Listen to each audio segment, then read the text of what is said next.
and pray with me. We come together today, Lord, bound by a shared commitment to service as Rotarians. We are called to be beacons of light in our community and around the world.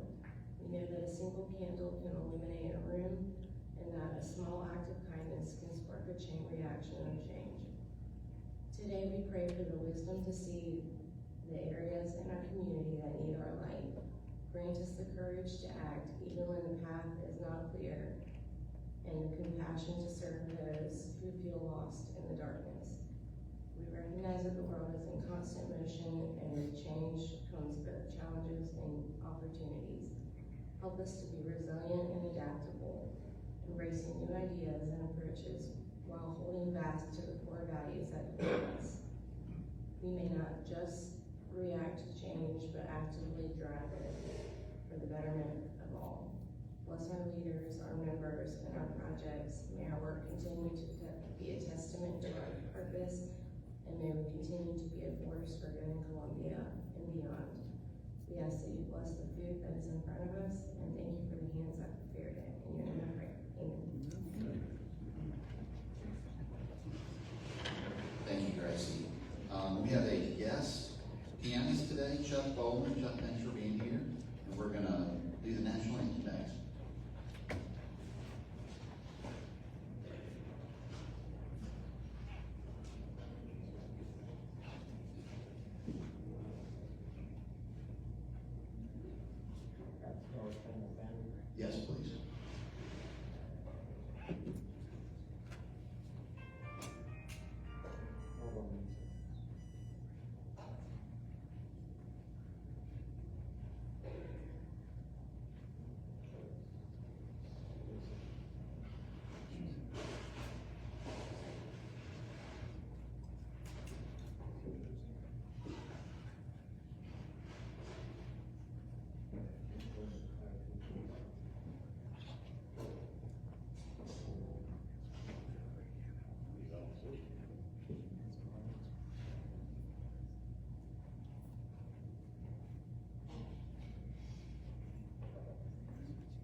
I did not see any visiting Rotarians. Do we have any visiting Rotarians in the crowd? But I know we've got two guests. So Carl's guest, and then we've got Dottie for Carl. Good afternoon, everyone. I'm Carl Byers, CF Evans. I have two guests with me today. Both are over 50-year Gamecock Club members. Gamecock Club. Jack Cobb, Bob Davis.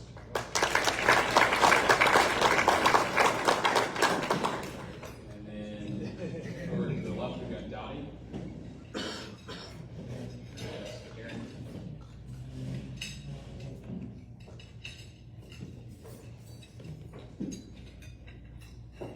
I'm Dottie Clark, and I'm pleased to have today my head technician, Carrington.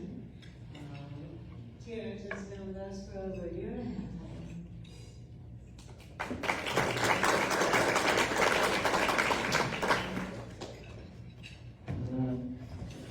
Thank you, Zach. For everybody visiting today, thank you for joining us. We're excited to have you and encourage you to come back next week. We'll see a small piece of what we do at Rotary here today. So, next is just some housekeeping notes, just for the board. We've got a board meeting right after this. I think, it's gonna be right over here in this meeting room, right down the hall, so. And then health and happiness, we've got Lorraine Davidson, health and happiness.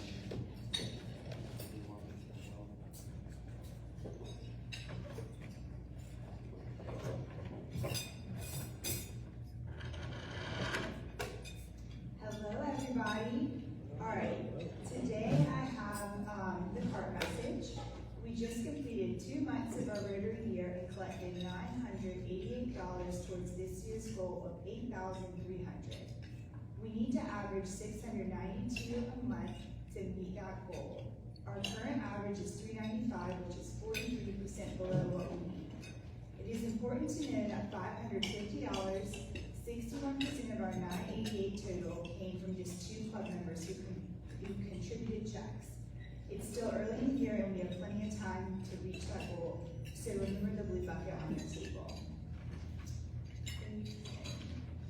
You don't hear me? I feel weird when I talk tonight. Okay, I have a couple of announcements. Columbia's 38th Annual Greek Festival is September 18th through 21st. And then also the South Carolina Ballet is putting on Motown Ballet. It's September 19th at the Township at 7:30 p.m. All right, I'm going to use my time today to highlight the 2 committees that I'm in charge of. So this is membership and then the annual food packing event. Today is also International Literacy Day. Transformational learning opportunities include early childhood education, foundational literacy and numeracy classes, technology programs, and continuing education for teachers. Take action on International Literacy Day. Consider making a gift to the Rotary Foundation today in honor of International Literacy Day today. Your donation will help communities address educational challenges so that students can focus on the most important thing, learning.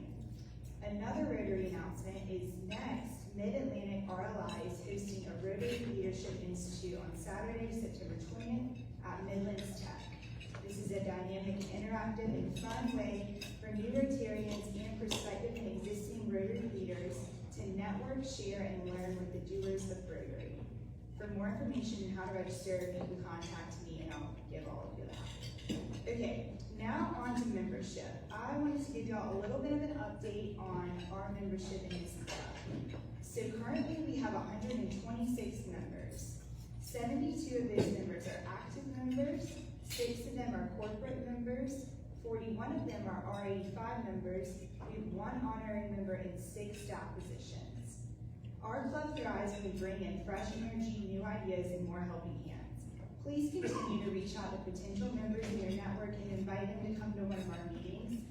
The Hilton Head and Charleston Rotary clubs are bigger than ours, and I'm a little bit competitive and I don't want to keep getting passed. So if you know of anybody, please invite them to our club. I was also looking at our attendance sheet, and there are a lot of members that have really low attendance, or haven't been here at all. So if you can think of a member that you're used to seeing, please give them a call and check on them and see why they haven't been here, because we would love to have them back. I'm also excited to announce that we're gonna be doing the Meet a Member Spotlights. We had done this in the past a little bit. We're gonna be doing this once a month.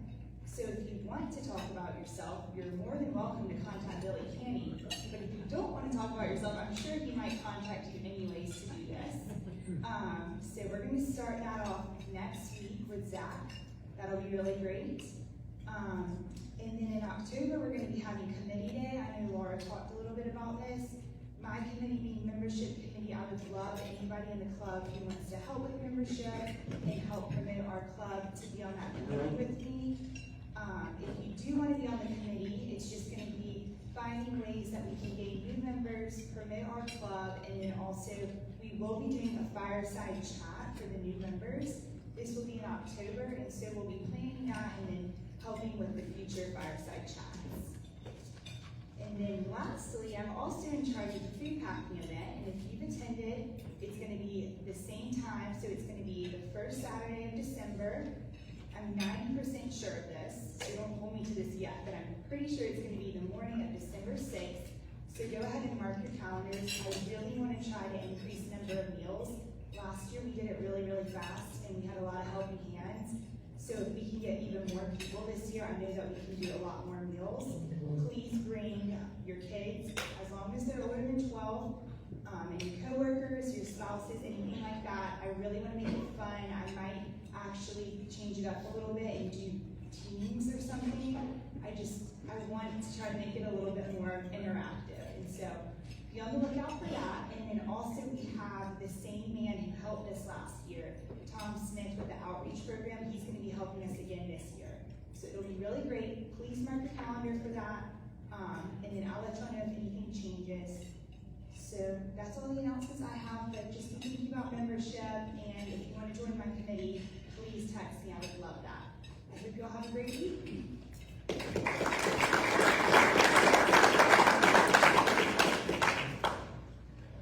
Thank you, Graham.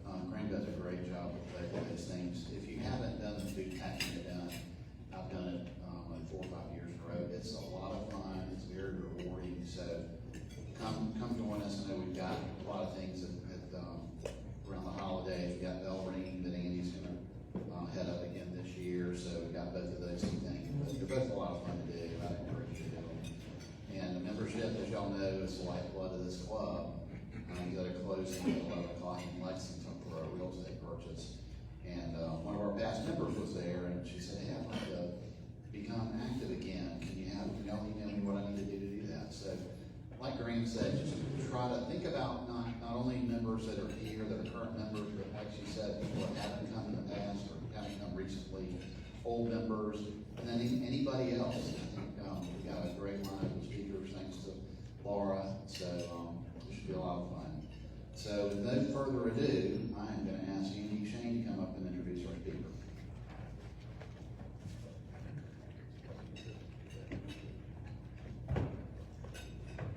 I feel like that bell ringing got called out, so I have to mention that actually I got the dates last week for them. I will announce them soon, but needless to say that for those of you who would like to be in front of the Greens on Assembly, there will be some dates available for you all right? But let's go ahead and talk about today's speaker. I feel like I've been bringing pretty much a lot of Gamecock coaches over the past year or so I wanted to add another one to the mix. And I want to introduce you to USC assistant coach Tanner Bronson. He does it all for the Gamecock basketball program. He has major involvement in developing the game plan, scouting opponents, and working with the bigs.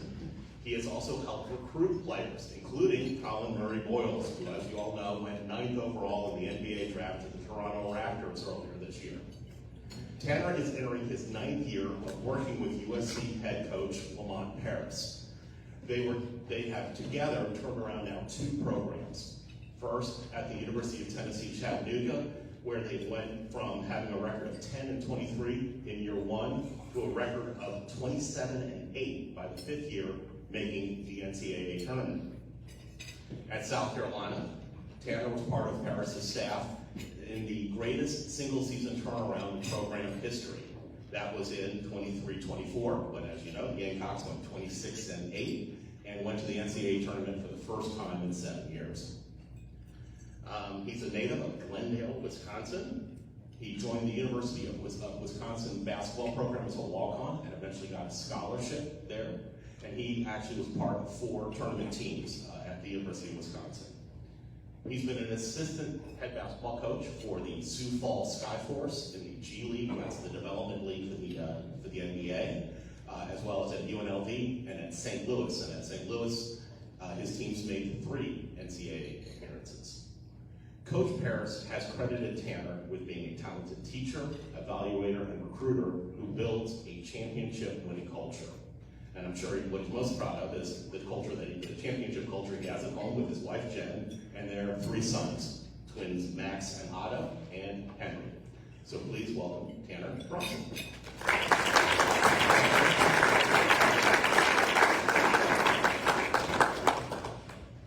Well, I appreciate that. It does everything. I like the way that sounds. I just want to thank you for having me here today.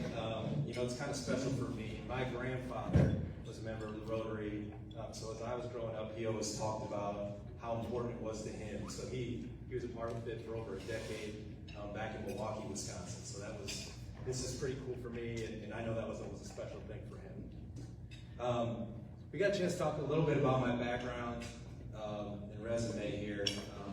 I'll start by just talking a little bit about why I'm in coaching, and then I'll get to the more important stuff like our team and what that looks like for the upcoming season and what it's been like here in South Carolina with Coach Lamont Paris. But I come from a family of 5, so we're all coaches. My mom was the head tennis coach at Marquette University for 35 years. My dad was a head tennis pro at a local club.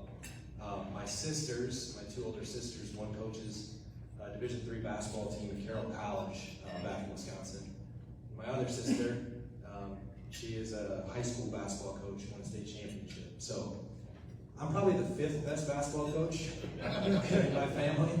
So, but it was natural for me to want to do this. I think part of what we do as coaches, this landscape has changed. We all know, we hear about transfer portal, NIL, all the things that are involved with that.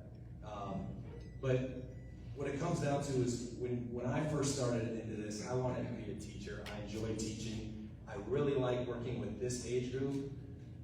Andy mentioned I was in the developmental league with the pro guys, and they're a little bit older, it's a little bit different. But this age group is a lot of fun for me because you're helping young people go from, hey, I think I know it all, I'm a high school graduate, to by the time they leave college, they know it all as an adult, right? So you're trying to bridge the 2 things. And so that's always been fun for me. And so this is my 18th year in coaching, 15 in college basketball.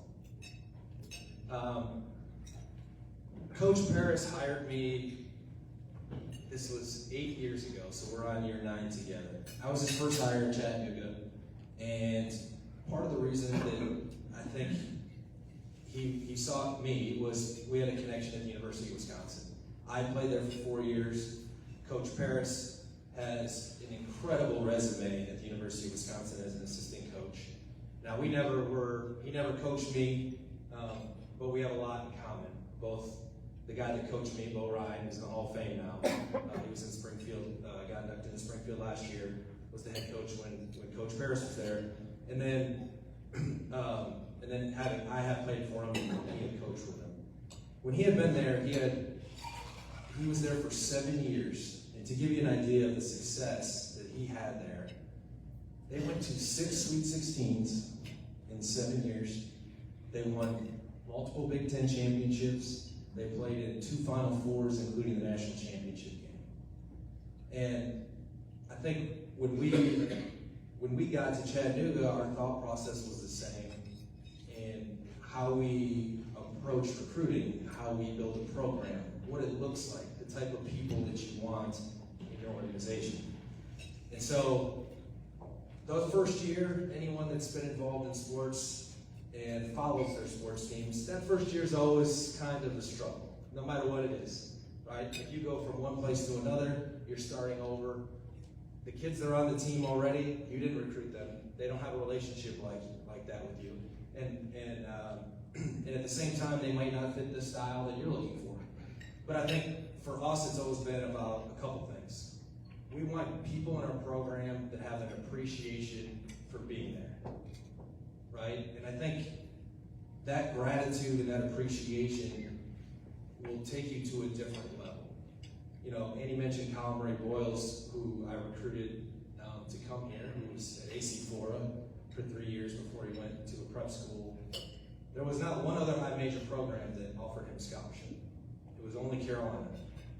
And 2 years later, he's the 9th pick in the NBA draft. He's our highest draft pick in the history of Carolina basketball.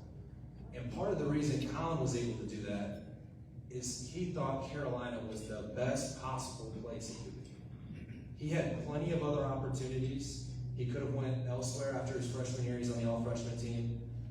I know you're not supposed to talk to people, but it seems like a lot of people were talking to Colin about trying to come to their program.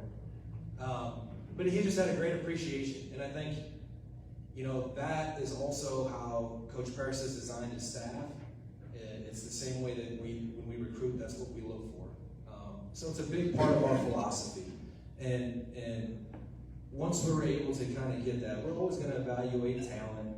We got to make sure you can do this or do that. But a lot of things we look for, other schools or other programs, they don't look for as much. I think for those of you that follow our program, BJ Mack 2 years ago, he was our starting center in the SEC. I think he might have been the only starting center in all of Power 5 basketball that had 0 dunks on the year, right?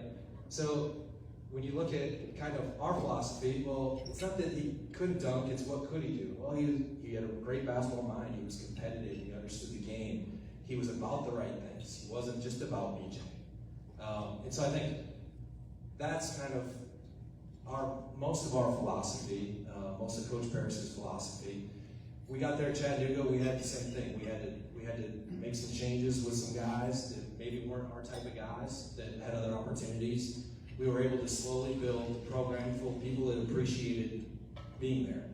And, you know, COVID hit right at the end, or it might have been a year earlier, that we really had a great season.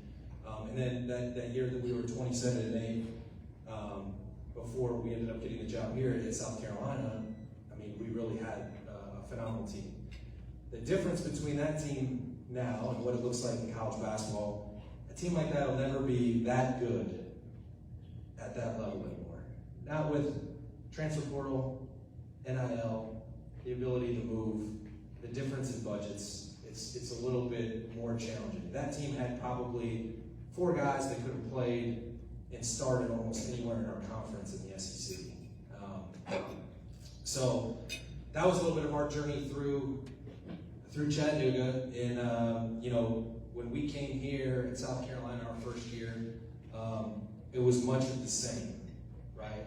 We had some guys we didn't recruit, some guys left that we couldn't keep because they had other arrangements with other people, or they had a coach that they knew that was someplace else.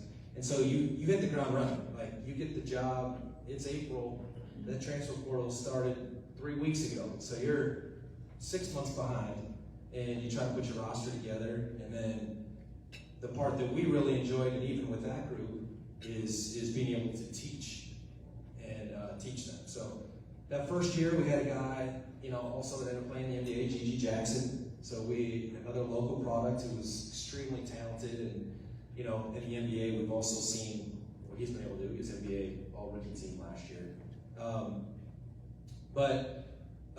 That team really struggled. But the one thing I'll say, and if you watch all our teams for all 3 years that we've been here, the teams continue to get better as the season went on. If you watch our first game, or you watch a specific guy, or you look at how does it look like when we play in February and in March, I think everybody would say the same thing, like that we continue to get better throughout the season. And I think it's a big part of our philosophy is we want guys that appreciate it. We want guys that are willing to listen and be coachable and try to do the things we ask, and then compete from there. You know, 2 years ago was a real special group. And what gets me excited about that group is the group we're practicing with right now is very, very similar. They get along really well. They really enjoy each other. And not just, there's a lot of things you can do with your team. For instance, you could, go and do an escape room, or you could have an event at someone's house, or try to manufacture some of these relationships. But this group really likes to be around each other. They hang out a lot, they arrange their own dinners, they stay extra to get work in. And that group 2 years ago, it was a lot of people that felt, on that team, that felt kind of slighted. They felt like they were passed on, that somebody thought they weren't good enough, that they wanted to prove everybody else wrong. And that year, we were picked dead last in the league. And they used that was their motivation, and that helped them come together. We used the term a lot in that season called earn it. That's what we felt like. We had to earn it. Everything we did, we were going to have to earn all year. And they really bought into that, and they showed that. And for the first time in a long time, we had an opportunity to win the SEC outright. We were playing Tennessee at home. I don't know if any of you were able to watch the game or go to the game, but CLA was rocking. It was a really good time. And we came up short that night, and so we took second in the league, which would have been a really great thing to be able to do, is you want to pick us last. Then we're going to go ahead and turn around and win the league. When they said at the time it was the best league the league had ever been in the history of SEC basketball. And that's what head coach Rick Barnes at Tennessee, who's done it a long time, that's what he said. Until this past year. And this year was the best, this league was the best it had ever been in the history of college basketball. Not just in the SEC, of any league in the history of college basketball. And obviously, we were disappointed with a lot of the results that came out of this past season. But when you look at the year as a whole, we had one fan come after our last game, and they were like, "What a great season." We were like, "Well, I understand that that's a nice thing to say, but obviously the wins didn't show that." And they're like, "Well, look at all your home games. You had 7 games against top 20 opponents, of which was 3 points or less." We struggled to really finish in that moment, which you have to be able to do, because it doesn't matter if you can't finish. But that team also continued to compete and get better, and I think there was an appreciation for that. With that being said, this upcoming year, we've got this group that now been with us from the summer. We are really, really excited. Now, I don't know if I could ask anybody in here if they could name five players of the team, because we had so much turnover. Probably not. But we have a few returners, some guys like Miles Snooki, who's been around for a while. I'm going to count Michi Johnson, because he's there back again. So he set a record. He's the first person to ever transfer to a school. So he started at Ohio State, transferred to South Carolina, go back to Ohio State, and then come back to the second school in South Carolina. So, and we're really, really excited about him coming back. He has great energy. I know those of you that have followed our season a few years ago, he was really the lifeblood of the group. I mean, he had so much energy. The fans really loved him. The students loved him. So it was a lot of fun. So we have a couple guys that are coming back. We got 4 total. Cam Scott, a local product, will be back, and Jordan Butler, a kid from the upstate. And then we brought in 6 transfers and 5 freshmen. So you're talking 11 of your 15 are new guys. It's crazy, I know. If I would have had that same conversation 5 years ago, everyone would be like, that's not even possible. How do you feel the field of basketball program? With that, it's really important for us as we get going. We start in the summer. Things have to happen a lot quicker. You got so much turnover. You have so many different things. So we started in June with our group. They come in for 8 weeks. We can go 4 hours a week of basketball. We get them used to class. Some of these guys, we got a couple freshmen on our team. They get used to all that. We get used to playing together, and then it goes straight. 8 weeks. We go hard, get them home in August, and now as we come back here, we get ready for the fall and into the preseason. So everything kind of has changed with college basketball. Our first game is November 4th, but we're able to start really practicing here at the end of September, so it goes as a pretty long season. Just a couple things about our team for the upcoming year. Like I said, we got a lot of new guys, but we're going to be older. We're going to be more experienced. We got guys that are really, really excited about being in South Carolina, which is, you can tell by their energy and the way they talk about the school, our interactions with them. I think that's extremely important if you're trying to build a successful program. And I think it's going to be really, really fun to watch. So people that can go to games, get out there, try to see us play. I promise it will be a fun environment. We move the ball, we'll be able to shoot it. We got some good size and athleticism. We've got some guys from the state. We have always recruited the state really well. And we're really excited about this group and about this program and where it's going. I know last year we wish we would have had a little more success from the win standpoint, but I think this year, we know we're going to get back on the right track and get to the NCAA tournament and really have a fun season with that. I think there's a lot of stuff in college sports right now, specifically college basketball, so I want to make sure that if anybody has questions that you can ask about, no matter what it is, whether it's our program specifically, whether it's college recruiting, whether it's NIL. I think there's a lot of things that are out there that people don't really know how it works and what the situation is. But I'm kind of right there on the ground level in handling some of these conversations and things. So if there's anybody that has any questions or wants to ask me anything, please feel free. Yeah.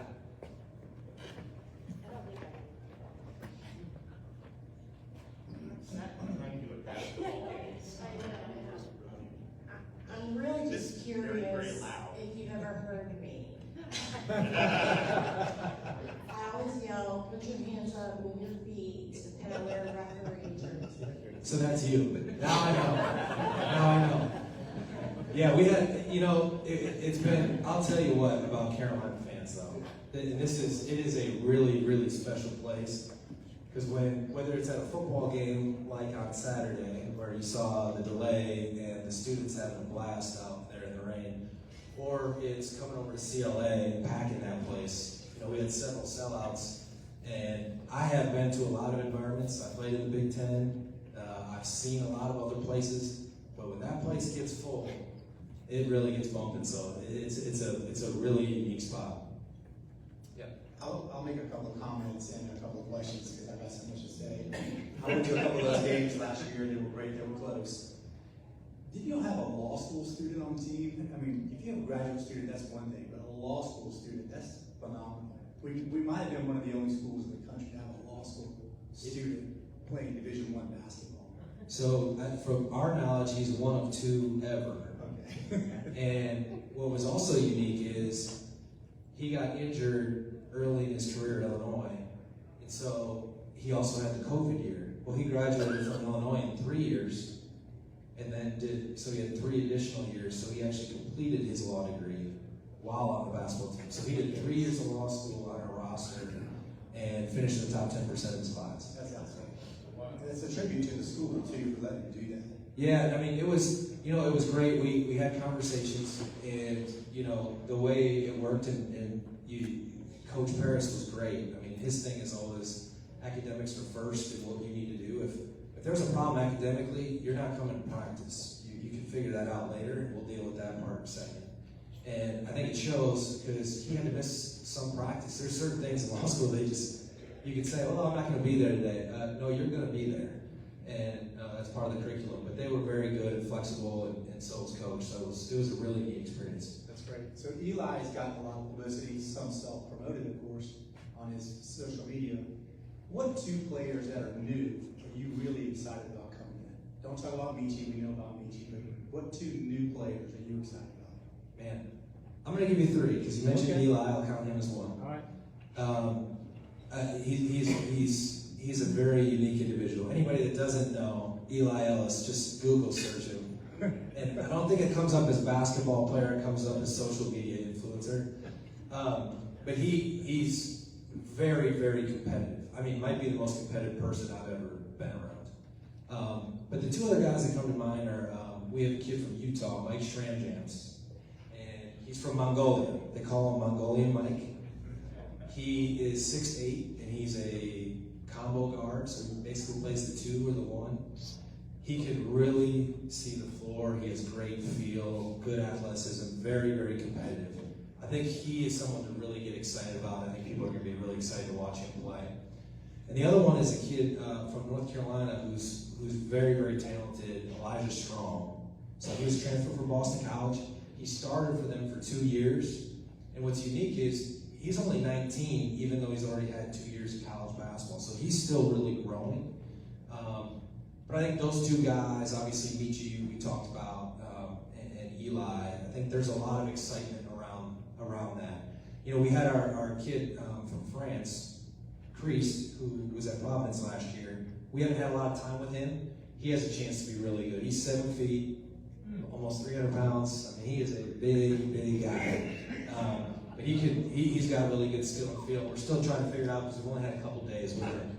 So we'll see what that looks like. He needs a good nickname too. Yeah, he does. I mean, he's like a big oak tree. I mean, if you get screened by that guy, it does not feel good. What's that? Call him Tree. Yeah, call him Tree. We already have one on the football team, don't we? It's got to have a French twist to it. Yeah. Yeah, so we're... Lenore. Yeah, Lenore. I like that. I'll have to see if it'll stick with him. You heard it here first. Yeah, I mean, the unique thing about this roster, too, is, you know, part of our offensive struggles last year is we didn't have a lot of guys that shot the ball well. And that's never been something that we have really recruited to. We like guys that can shoot, whether they're small, big, whatever.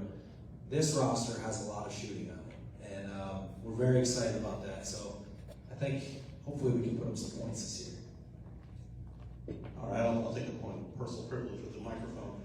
You mentioned tampering a little bit, and I know that that's been something discussed both in football and basketball. How prevalent is it in basketball, and how do you deal with it when a player says, I've already been approached by somebody and they're really not supposed to? Yeah, I think, you know, it's so hard to get that going anywhere with the tampering. It's very prevalent. It's very prevalent. Football, clearly, basketball is right there with it. You know, football, a lot of times the expectation they'll commit somewhere, and then you can still go on visits and do all this other stuff. That's still frowned upon in basketball, but it seems like we're getting closer. But you try to manage it as best you can. I think you deal with the people and the relationships that you have around, whether it be parents, coaches, the kid themselves. And, you know, I think part of us is we really look for high character guys. And you're not always going to be right all the time, but you have a pretty good idea. So we kind of use that as a recruiting against them. Like, if they're willing to do that, what else are they willing to do? Is that someone you want to go play for? Is that what it looks like? So I think trying to use it in your own way, because you're never going to stop it. I mean, we've heard some crazy things from our guys that have been offered well before the transfer portal opens and all that kind of stuff. But I think you bank on the fact that you have a relationship, they can see the value in your development and what you see for them. And if you can do that, then you can build a pretty good team. How much is Dawn's success have y'all been able to utilize in your program at all? That's a great question. I think any time Carolina athletics is doing well, whether it be Dawn and all the success she's had, I mean, it's unbelievable. She's clearly a Hall of Famer and everything in her right. You look what Coach Beamer's doing with the football team. You know, those things get people excited. You know, this time of year we bring a lot of recruits to football games. And, you know, we have the same season as them, so it's a little bit different in that success. But I'll tell you this, every single parent or kid that we bring on campus, they want to meet Dawn Staley, right? And I think in that respect, it just shows kind of, hey, this is basketball's big around here in South Carolina. This is something that we can really grow and be a part of. You see what she's done with her program. That's what we would like to get to at some point. And I think all that helps. Anybody that has success, and we show success at Carolina Athletics, it helps us all, you know, whether it be recruiting or engagement, because all these recruits and athletes, they're following everything on social media. So when they see a football score, or they see the women's team winning the national championship, or that's the big topic, those are all really, really big things to help us in recruiting. Show up my steps to see if I can get it. So college basketball is my favorite sport. It's the thing I look forward to the most every year. I put it down on my calendar and all that, so I follow it. I know a bunch of the insights, news, and stuff like that. But I want to know with NIL, whenever it comes to getting freshmen, you know, because it's kind of like about getting the names that you know whenever some people are already in college. But for freshmen, you don't know who they are unless they're big and they show out on highlight reels and stuff like that. How do you go getting people, like getting freshmen whenever they might not be as big or maybe? Yeah, that's a good question. So, you know, the way basketball's set up in recruiting, especially for high school kids, is there's different seasons, right? They have their high school season and then they have their travel ball season.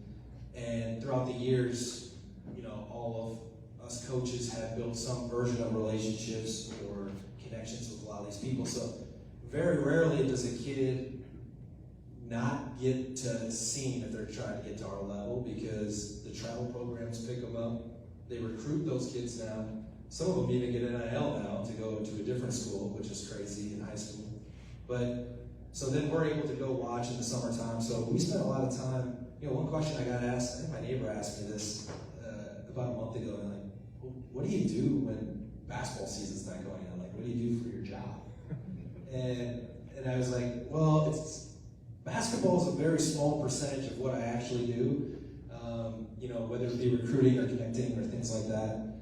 We spend most of the summer, June and July, we're out either at high school events, and we travel around the country to see these kids. We have a lot of film, access to film, and connecting with these coaches to make sure we don't miss on somebody. And then we try to really evaluate. I think that's something that we pride ourselves in, is what Coach Paris likes. You might be the 7th best player in the country, but your game doesn't really fit how we want to play. Maybe this other guy might be better fit for us. Now, typically the 7th best player, maybe not, but that's kind of how, you know, we try to evaluate and bring kids in. And now in NIL it changes too, because some of those kids cost a lot of money. Where you might have a kid that, hey, this kid's going to be really good, he's just not ready yet, he's not strong enough yet, he hasn't developed enough yet. Well, if we take him and get him in our program, maybe we can develop him into a Colin Murray Boyles, and it ends up being a really, really good player for you. So I think there's different ways to do it, but that's a lot of how we watch a lot of the younger kids to kind of get an idea who we want to recruit and bring in.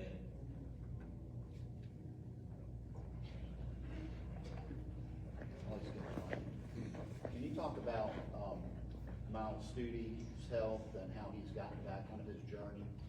Yeah, Miles is a great story. So for those of you who don't know, Miles Stude, he played his first 2 years at Vanderbilt. He transferred to us 2 years ago.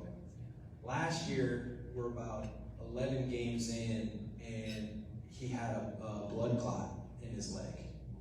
Well, with a lot of these things with blood clots, they don't know how it originates and what the situation is. So they have to shut him down, because he has to, you have to go on things that you can't play sports and try to manage what a blood clot is. So he was crushed, because that, in normal situation, you play 11 games in basketball, your season's done, your career's done. So he thought it was over. He really wanted to come back. He felt really bad about how the year turned out. You know, we were 10-3 when he goes down. At the time, it was right before the conference started. He had 5 threes against Clemson in that game. And then he appealed for a waiver, and it was granted the waiver. And I'll never forget when we told him, hey, your waiver got approved.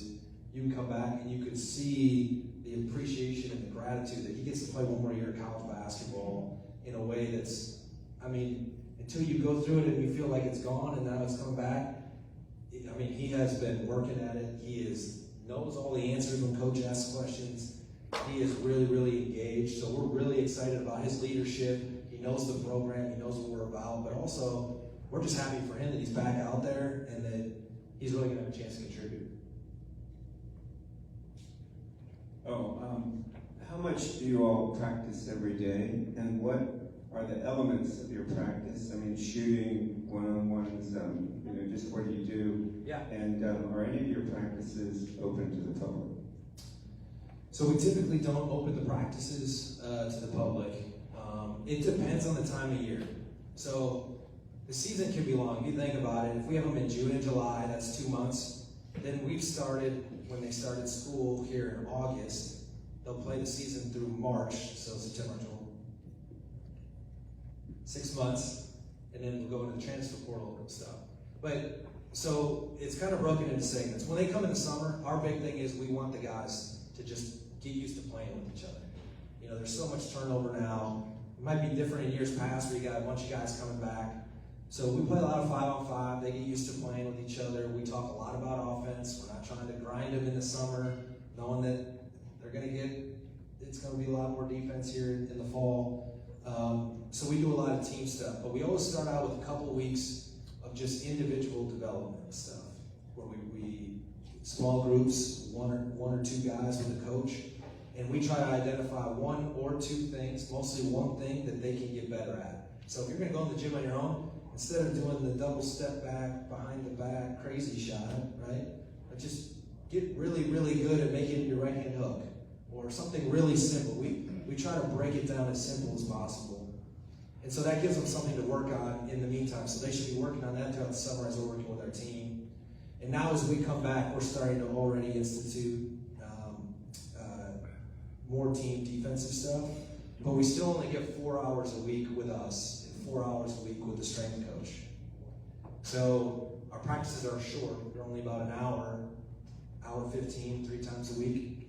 And then come September 23rd, we can go to 20 hours a week. And then we'll go, it's to start with 2 to 2.5 hours with the film session. It's about 30 minutes. Coach doesn't like to go longer than 30 minutes just because he feels the attention span, 30 minutes, anything after that, we're probably not getting much out of it. So, but we try to keep it quick, and that way guys also want to get in the gym and work on their own. And we put a lot of value into that. But we do a lot of team stuff. We will occasionally open stuff up to the public, but it's not too often that we do that for the full practice for everybody. How much time do y'all spend on foul shots? Not enough last year.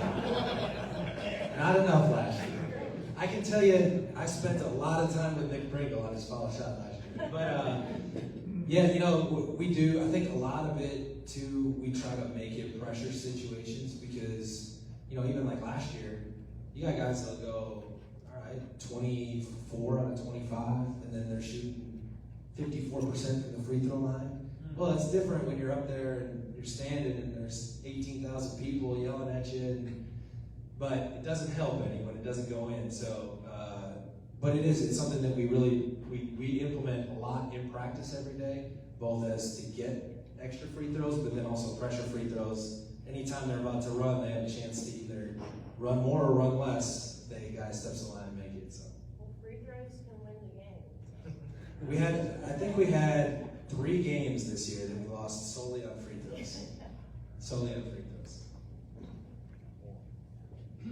One of my wife's caregivers has a grandson who has for quite a number of years been very active with AAU. Yeah. That was totally new to me, and so I've picked up a little bit along the way, but I'm intrigued by what I have heard from her and the demands that places on the person that's the person doing it. It's a serious commitment. When they do it, they have their eyes on the NBA. Yeah. So they work very, very hard. I wonder if you could tell me a little bit about that. I know part of that is to connect schools with and recruiters with the individuals who are playing, but I do not know nothing more than that. Yeah. No, it's a great question. So I'm always amazed when we go to recruit players, how you'll go to, it's one thing for us, it's our job, but I'll be in Chicago, then I'll go to Orlando, then I'll go up to Rock Hill, then we'll go over to LA, and their parents are every weekend are in all those places. all these kids. And I think that it is a culture, because they play every single weekend, and it's a different spot. Then they travel to the next spot, and they go and they travel. Now we can only go out in certain weekends in June and July for our level. Some of the lower levels, Division II and Division III, they can go out anytime. So that's where we go to see them at those tournaments, and we're able to watch them play. And their hopes are to try to go to Carolina or somewhere else, and then hopefully get seen and continue to go into the NBA. You know, there's so much specialization, though you're seeing a lot more injuries because kids are only doing basketball or football or baseball or soccer, whatever that is. Their bodies are getting a lot of pounding on their joints in those, whatever they're doing. And, you know, even when I was growing up, it was, well, you play soccer now, then you play basketball, then you play football, then you go, you make your rounds. Well, you learn different skills. You also learn how to move your body in different ways. And I think that actually hurts a lot of basketball players. Is, you know, we coach kids and we're like, did you never feel the grounder in baseball? Like, you got to move your feet to be able to do that, right? But it's because they play so much on the weekend. There's so many games and stuff. So parents do. It's a commitment now for every weekend for months. So, yeah, all the way through the summer. All right, I'll ask another one. What is the hardest thing to do in basketball? To teach, but also to perform and do? I'll start with the easiest. Coach Bear says all the time, the easiest thing to do is make a basket. He said to score is the easiest thing to do. You know, I think you can, everybody trains to put the ball in the basket. I think the hardest thing to do right now is the physical competitive plays, trying to teach young people to do that make a big difference. The stuff that no one's going to say, wow, did you see that blackout? That won the game against Florida. That was incredible, right? That is the hardest thing to do, is get across that that's the play that won the game, not the shot that was made on the possession before. Because the shot on the possession before gets you to talk to the media after the game, and the blackout, you just get some love in the film session from your coaches. So I think doing the little things, things that are less recognizable to, people watching the game, I think that's probably the hardest to try to get across.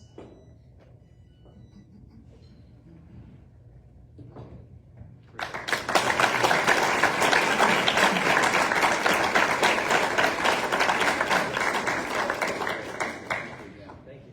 Appreciate you being here. Thank you, Andy, for doing that. So next week we've got Nancy Smith, who's the GM of the South Carolina State Fair. She's going to be our speaker. And I did have a trivia question. Give me a second. Okay.